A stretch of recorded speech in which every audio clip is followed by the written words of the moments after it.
सभी का chemo study channel पर। तो दोस्तों आज हम बात करने वाले हैं टोटल इंटरनल रिफ्लेक्शंस के बारे में। दोस्तों पिछले वीडियो में हमने बात की थी रिफ्लेक्शंस और रिफ्लेक्शंस के बारे में और उनके लॉस। इस वीडियो में दोस्तों हम बात करने वाले हैं टोटल इंटरनल रिफ्लेक्शंस। दोस्तों ये बहुत इंपॉर्टेंट टॉपिक है और टोटल इंटरनल रिफ्लेक्शंस के लिए कंडीशंस क्या है और ये कब होता है और इसमें ऐसा क्या होता है रिफ्लेक्शन और रिफ्लेक्शन से ये किस प्रकार से नई बात है। तो बिना देरी के वीडियो को स्टार्ट करते हैं। तो दोस्तों आप सभी लोग जानते हैं कि जब भी लाइट की रे जो है किसी एक मीडियम से दूसरे मीडियम में जाती है तो अपने ओरिजिनल पाथ से क्या हो जाती है, वो डेविएट हो जाती है और हम इस फिनोमेनन को बोलते हैं रिफ्रैक्शंस। जैसे जैसे हम इंसिडेंट एंगल जो बढ़ाते हैं वैसे वैसे आपका जो रिफ्लेक्टेड एंगल भी क्या होता है, बढ़ता है।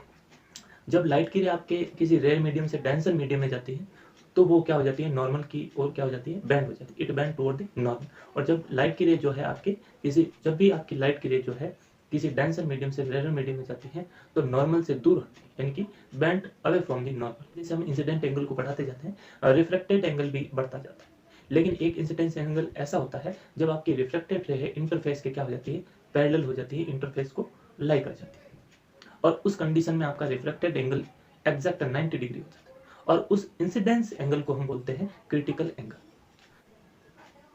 जब आपका इंसिडेंस एंगल है क्रिटिकल एंगल से ज़्यादा होता है तब उस केस में आपकी जो रिफ्रैक्टेड रे है वो इंटरनली क्या हो जाती है, रिफ्लेक्ट हो जाती है रेदर देन रिफ्लेक्ट ना होके क्या हो जाती है, इंटरनली टोटली रिफ्लेक्ट हो जाती है। इसी फिनोमेनन को हम बोलते हैं टोटल इंटरनल रिफ्लेक्शन। तो हम इंसिडेंस एंगल को बढ़ाते हैं, आपका रिफ्लेक्टेड एंगल भी क्या होता है, चेंज होता है। लेकिन एक इस प्रकार का एंगल होता है जब लाइट को आप क्रिटिकल एंगल से ज़्यादा एंगल पर क्या करते हो, इंसिडेंस करते हो, तो वो टोटली क्या हो जाता है, रिफ्लेक्ट हो जाता है उसी मीडियम। और इसी कंसेप्ट को हम बोलते हैं टोटल इंटरनल रिफ्लेक्शन। तो बिना देरी के दोस्तों हम सबसे पहले इसकी जो डेफिनेशंस हैं, क्रिटिकल एंगल क्या होता है और टोटल इंटरनल रिफ्लेक्शंस क्या होता है। आपके लाइट की रे जब भी किसी डेंसर मीडियम से रेयर मीडियम में ट्रेवल करती है तो उस कंडीशन में आपकी जो लाइट की रे है वो नॉर्मल से अवे बेंड हो जाती है। इस फिनोमेनन को हमने बोला है रिफ्रैक्शंस। जैसे जैसे दोस्तों हमने इंसिडेंस एंगल को बढ़ाते हैं रिफ्रैक्टेड एंगल भी क्या होता है, बढ़ता है। लेकिन एक ऐसा एंगल आता है इंसिडेंस एंगल जब आपकी रिफ्रैक्टेड रे जो है वो इंटरफेस के क्या हो जाती है, पैरेलल हो जाती है। यानी कि हम इसको दूसरी लैंग्वेज में कहें कि मैथमेटिकली आपका रिफ्रैक्टेड एंगल जो है 90 डिग्री हो जाता है और इस इंसिडेंस एंगल को बोलते हैं हम क्रिटिकल एंगल। दोस्तों क्रिटिकल एंगल जो होता है वो एंगल होता है जब आपकी रिफ्लेक्टेड रे जो है वो इंटरफेस के पैरेलल हो जाती है या फिर आपका रिफ्लेक्टेड एंगल जो है 90 डिग्री हो जाता है। लेकिन दोस्तों टोटल इंटरनल रिफ्लेक्शन जो फिनोमिनन है वो आफ्टर क्रिटिकल एंगल के बाद होता है। जब आपका इंसिडेंस एंगल जो है क्रिटिकल एंगल से ज़्यादा होता है तब आपकी जो लाइट की रे है वो जब आपके इंसिडेंस होती है किसी इंटरफेस पर तो वो अपने पास से क्या हो जाती है, डेविएट हो जाती है। इंसिडेंस एंगल जो है क्रिटिकल एंगल से ज़्यादा होगा उस कंडीशंस में आपका लाइट की रे जो है वो रिफ्लेक्ट ना होके टोटली क्या हो जाएगी, रिफ्लेक्ट हो जाएगी उसी मीडियम। और इसी कंसेप्ट और फिनोमेनन को हम बोलते हैं टोटल इंटरनल रिफ्लेक्शन। हम दोस्तों टोटल इंटरनल रिफ्लेक्शन क्या होता है, देखिए ये आपका क्या बेटा, ये आपका यहाँ पर एयर है और यहाँ पर क्या है, ग्लास। यहाँ पर आपका एयर है, यहाँ पर ग्लास। ये आपका इंटरफेस है, इंटरफेस। यहां पर एयर है यानी कि ये कैसा मीडियम है, रेयर मीडियम है। और यहां पर कैसा मीडियम है, ग्लास है तो डेंसर मीडियम, डेंसर। जब भी कोई लाइट गिरे, ये आपका क्या है, ये नॉर्मल है, इसको हम बोलते हैं नॉर्मल। जब लाइट की रे है किसी डेंसर मीडियम से, ये आपका डेंसर मीडियम है। जब भी आपकी लाइट की रे है, ये आपकी इंसिडेंट रे है आई। जब लाइट की रे किसी डेंसर मीडियम से रेयर मीडियम में जाती है तो एक्चुअल में ये क्या होनी चाहिए, इस प्रकार से जानी चाहिए, इस प्रकार से ये ट्रेवल करनी चाहिए। क्योंकि यहाँ पर है रेयर मीडियम तो ये नॉर्मल से क्या होगी, away from the normal better, ये ऐसे ना जाकर इस प्रकार से ट्रेवल करती। और इसी फिनोमेनन को हमने बोला है रिफ्रैक्शन बोला है। लेकिन जैसे जैसे हम क्या बढ़ाते जाएंगे, इंसिडेंस एंगल बढ़ाते जाएंगे, जैसे जैसे हम लोग क्या बढ़ाएंगे, इंसिडेंस एंगल बढ़ाते जाएंगे, ये रिफ्लेक्टेड एंगल भी क्या होगा, बढ़ता जाएगा। इंसिडेंस एंगल क्या होता है, नॉर्मल के साथ में जो इंसिडेंट एंगल बनाती है उसको बोलते हैं इंसिडेंस एंगल आई। और जो नॉर्मल के साथ में रिफ्लेक्टेड एंगल जो एंगल बनाती है उसको बोलते हैं रिफ्लेक्टेड एंगल आर। लेकिन एक इंसिडेंस एंगल ऐसा होगा जब आपकी ये रिफ्लेक्टेड रे जो है वो इंटरफेस के पैरेलल हो जाती है, इनकी ये आपका आर बन जाता है 90 डिग्री। और उस इंसिडेंस एंगल को उस कंडीशन में हमें आई को क्या लिखेंगे, आई सी इजिकल टू, ठीक है, एंड आर इजिकल टू हो जाएगा आपके 90 डिग्री। इसी बात को हम बोलते हैं क्रिटिकल एंगल। क्या हो जाएगा ये, क्रिटिकल एंगल, इनको हम बोलते हैं क्रिटिकल एंगल। लेकिन क्या होगा जब आपका इंसिडेंस एंगल क्रिटिकल एंगल से क्या होगा, ज्यादा। देखिए दोस्तों, जब आपका क्या होगा, ये आपका नॉर्मल है, लेकिन जब आपका इंसिडेंस एंगल जैसे जैसे बढ़ाते हैं, ये आपका एक एंगल ऐसा आएगा आई, इस एंगल पे क्या हो जाएगा, ये लाइट टोटली क्या हो जाएगी, रिफ्लेक्ट हो जाएगी। और इसी फिनोमेनन को हम बोलते हैं टोटल इंटरनल रिफ्लेक्शन।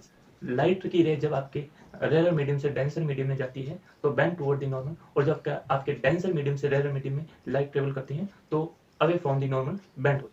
दोस्तों आप ध्यान दें कि जब लाइट की रे है किसी डेंसर मीडियम से रेयर मीडियम में ट्रेवल करती है तो नॉर्मल से अवे क्या हो जाती है, बेंड हो जाती है। और इस फिनोमेनन को हमने बोला था पिछले वीडियो में, रिफ्लेक्शन। लेकिन क्या होगा जब आपका लेकिन जब आपका इंसिडेंस एंगल क्रिटिकल एंगल से ज्यादा होता है तब उस कंडीशंस में लाइट का रिफ्लेक्शन हो जाता है। लेकिन होना क्या चाहिए, रिफ्लेक्शन। लेकिन रिफ्लेक्शन से ना होकर क्या हो जाता है, रिफ्लेक्शन हो जाता है। और इसी कंसेप्ट ऑफ फिनोमेनन को हम क्या बोलते हैं, टोटल इंटरनल रिफ्लेक्शन।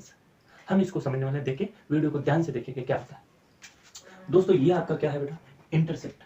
ये क्या है आपका, इंटरफेस है, यानी कि दो मीडियम को अलग करने वाला क्या होता है, सरफेस होता है। दोस्तों ऊपर आपका रेयर मीडियम है यानी कि एयर है, और नीचे आपका क्या है, ग्लास है। ये आपका रेयर मीडियम है, एयर आपका ग्लास के कंपैरिजन में क्या है, रेयर मीडियम। और ये आपका क्या है, ये नॉर्मल है। दोस्तों ये नॉर्मल है। जब लाइट की रे है किसी एंगल से इस इंटरफेस पर, यानी कि ये आपका क्या है, एक इंटरफेस है, दो मीडियम को अलग करने वाला सरफेस को क्या बोलते हैं, इंटरफेस। ये आपका इंटरफेस, इंटरफेस। तो जब भी लाइट की रे किसी एंगल से, ये आपका क्या है, इंसिडेंस रे, किसी इंटरफेस पर किसी एक मीडियम से दूसरे मीडियम में, यानी कि टोटल इंटरनल रिफ्लेक्शंस के लिए जो प्राइमरी कंडीशंस है वो ये है कि जो आपकी लाइट की रे है डेंसर मीडियम से रेयर मीडियम में क्या होनी चाहिए, ट्रेवल करनी चाहिए। पहली कंडीशन तो ये है। और दूसरी कंडीशन ये है कि आपका जो इंसिडेंस एंगल है वो क्रिटिकल एंगल से क्या होना चाहिए, ज्यादा होना चाहिए। देख किसम से पढ़ेंगे, देखिए क्या, ये आपकी फर्स्ट कंडीशन में क्या है, लाइट की रे जो है किसी एक एंगल आई से क्या हो रही है, इस पर इंसिडेंस हो रही है।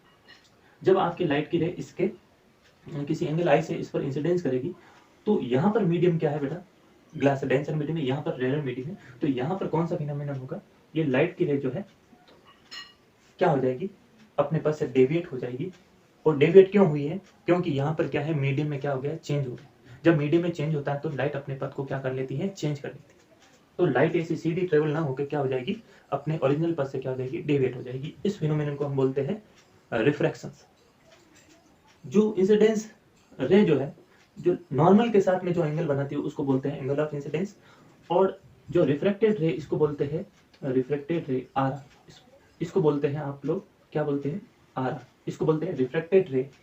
और रिफ्रैक्टेड रे जो नॉर्मल के साथ में एंगल बनाती है उसको बोलते हैं एंगल ऑफ रिफ्रैक्शन, यानी कि इसको बोलते हैं आर। दोस्तों जैसे जैसे हम सेकंड कंडीशन में आपका क्या है बताते, दोस्तों हम इंसिडेंस एंगल को बढ़ाते जाते हैं, आपका रिफ्रैक्टेड एंगल भी बढ़ता जाता है। लेकिन एक कंडीशन ऐसे आती है, जैसे हम लोग यहाँ पर एंगल को बढ़ा रहे हैं, इंसिडेंस एंगल को बढ़ा रहे हैं, यहाँ पर जैसे जैसे हम क्या बढ़ाएंगे, इंसिडेंस एंगल बढ़ाते हैं, आपका रिफ्रैक्टेड एंगल भी क्या होता है, बढ़ता है। ये आपका रिफ्रैक्टेड एंगल भी क्या होता है, बढ़ता है। इसको आई डैश बोल दिया मैंने, इसको आर डैश बोल दिया। लेकिन एक इंसिडेंस एंगल ऐसा आता है, एक इंसिडेंस एंगल ऐसा आता है जब आपकी ये रिफ्लेक्टेड रे जो है वो इंटरफेस के क्या हो जाती है, पैरेलल हो जाती है। ये आपका जो इंसिडेंस एंगल है, और ये आपकी क्या है, रिफ्लेक्टेड रे। आप देख सकते हो इसको, रिफ्लेक्टेड रे किसके पैरेलल हो जाती है, इस इंटरफेस के क्या हो जाती है, पैरेलल हो जाती है। और इसकी जो वैल्यू निकालोगे आप, तब आपको मिलेगी वैल्यू 90 डिग्री। तो उस कंडीशन में आपका जो इंसिडेंस एंगल है उसको हम बोलते हैं क्रिटिकल एंगल, यानी कि angle of incidence at which the reflected ray become parallel to the interface और reflected angle become 90 degree is called angle of is called critical angle. तो यहाँ पर आई की वैल्यू क्या हो जाएगी, यहाँ पर हम बात करें तो आई की वैल्यू क्या हो जाएगी, इसको बोलते हैं क्रिटिकल एंगल। और above critical angle the total internal reflections are take place. यहाँ पर आर की वैल्यू क्या है, 90 डिग्री। लेकिन क्या होगा लेकिन दोस्तों यहाँ पर बात समझने की बात क्या है, जैसे जैसे हम लोग इंसिडेंस एंगल को इंक्रीज कर रहे हैं वैसे वैसे हमारा रिफ्लेक्टेड एंगल भी क्या हो रहा है, इंक्रीज हो रहा है।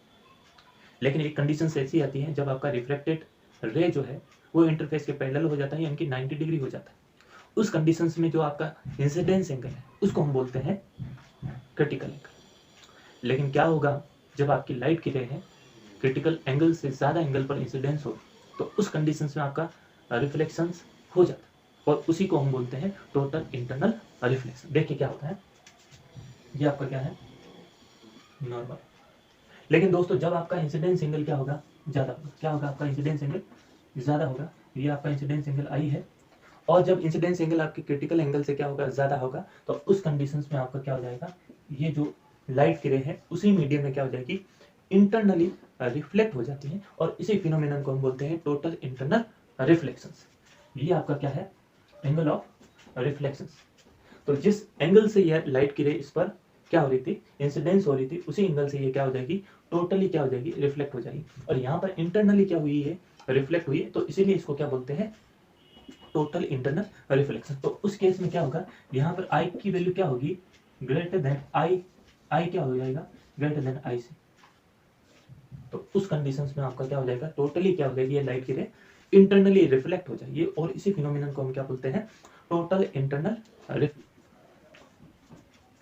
तो दोस्तों जब आपका इंसिडेंस एंगल है क्रिटिकल एंगल से ज़्यादा होता है तो आपकी रिफ्लेक्टेड रे जो है वो टोटली क्या हो जाती है, रिफ्लेक्ट हो जाती है उसी मीडियम में। इसको हम बोलते हैं टोटल इंटरनल रिफ्लेक्शन। देखिए क्या होता है, when the incidence angle, when the incidence angle is greater than critical angle, इनकी आपका क्या होगा, I is greater than I C, then refracted ray undergo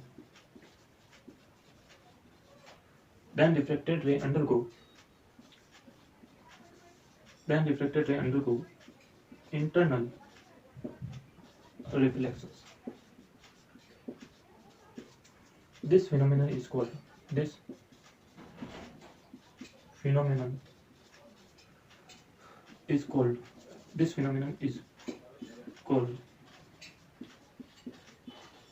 total internal reflection. इस फिनोमेनन को हम क्या बोलते हैं, टोटल इंटरनल रिफ्लेक्शन, TIR बोलते हैं इसको। क्या बोलते हैं बेटा, टोटल इंटरनल रिफ्लेक्शन। तो आशा करता हूँ कि आप इस वीडियो को और इस टॉपिक को अच्छे से समझे होंगे। तो आशा करता हूँ कि आप वीडियो को लाइक करेंगे, सब्सक्राइब करेंगे और हमारे चैनल को सपोर्ट करेंगे।